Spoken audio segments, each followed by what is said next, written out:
Hello friends, today let us learn about the stress ratio. The ratio of flexural stress due to the load applied on the cement concrete pavement to its flexural strength is called as the stress ratio. From the fatigue studies on cement concrete pavement, number of repetitions up to fatigue failure have been determined by using the various values stress ratio between 0.45 to 0.90. While designing a cement concrete pavement, if stress ratio is less than 0.44, there is no possibility of a fatigue failure. Now here is in the right hand side you can see that there is a stress ratio and fatigue life or number of repetitions up to failure in the cement concrete. This table is related to stress ratio and number of repetitions up to the fatigue failure. Stress ratio varying from 0.45 to 0.85 and its corresponding number of repetitions are given in the tabular form. Now what is the effect of axial load distribution? So we'll have to do it study in detail and what will be its effect on a cement concrete road. Axial load or wheel load distribution studies are carried out on the selected heavy wheel that actually moving on the existing roads. It is also desirable to note the wheel base or spacing between the axles of a heavy commercial vehicle HCV. The objective of a study are to arrive at a design load and to assess the effect of repeated application of stress due to the loads that are heavier than the selected design load, which causes the stress ratios exceeding 0.44 and the number of repetitions of such heavier loads expected during the design life. These data are necessary at the design stage for the fatigue analysis. Determination of a design load. First of all, complete the measurement of axial or wheel load on the selected samples of heavy vehicles with single, tandem and multiple axes at identified locations. Axial load distribution table is prepared by grouping the loads of convenient loads intervals or ranges. The average of each load group is taken as the magnitude of the applied load and the expected number of repetitions of the vehicle of each range during the design life, and it is estimated. The total number of axial load of each interval is noted during the project preparation studies and noted as the initial traffic. Considering the different vehicle class, their growth rate, construction period and design life of a cement concrete pavement, the total number of repetition of load of each group load during the design life of a cement concrete pavement are estimated. Based on the above data, the cumulative frequency distribution table or diagram is prepared. From this table, 98th percentile load, this we have covered in second unit, right? So what is 98th percentile load? That is a design load we are considering, right? So we have to find out that which will be equal to design speed, design load. It is also desirable to consider a load safety factor of about 1.2 to account for the possibility for future overloading of a vehicle, heavy loaded vehicle. As there is a daily variation in temperature, so what is the effect during daytime and what is the effect during night time, we have to study in detail. So during daytime, compressive stresses will be developed at the top, whereas tensile stresses will be developed at the top during night time, right? And reverse will be case for the tensile stresses and compressive stresses during each consecutive day and night. The daily variation in atmospheric temperature causes difference in temperature between the top and bottom of a cement concrete slab. This results in warping of slab and development of flexural stresses. Due to this temperature, what will happen? Warping stresses will develop inside this cement concrete road. So what exactly is the temperature what is the effect of temperature during the day?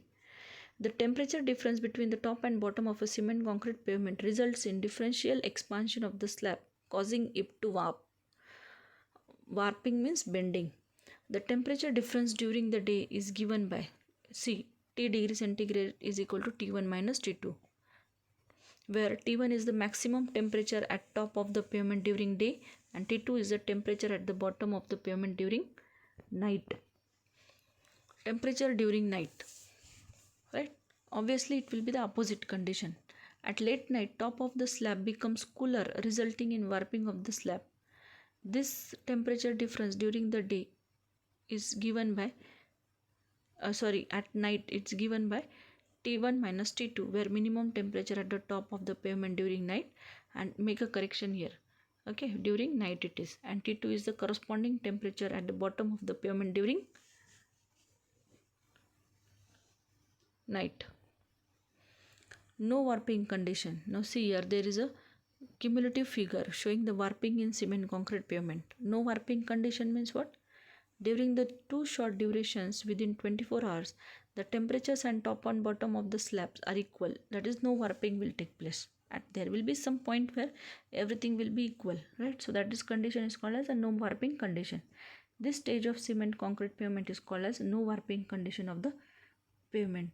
So see the first figure where the cement concrete is exactly flat, means there is no means the temperature is constant throughout. Stresses in a rigid pavement. Different types of stresses develop in a cement concrete pavement. The major types of stresses in cement concrete pavement consist of a wheel load stresses, warping stresses caused by the temperature differentiation between top and bottom of the pavement. It is possible to determine the stresses developed due to the wheel load stresses, warping stresses, and contraction of cement concrete slab, and it is not possible estimate the magnitude of the stress as a result of volumetric change in the subgrade. So let us learn what is the effect of these stresses acting on a rigid pavement. Let us study wheel load stresses. So Westergaard concept of temperature stresses comes into picture. So Westergaard's theoretical formula to determine the stresses caused due to the wheel load applying on a rigid pavement. For this, he carried out the following assumptions on the rigid pavement. Cement concrete slab is a homogeneous. Okay, then it is a thin plastic plate, and also he assumed that the subgrade reaction being vertical and proportionate to the deflection.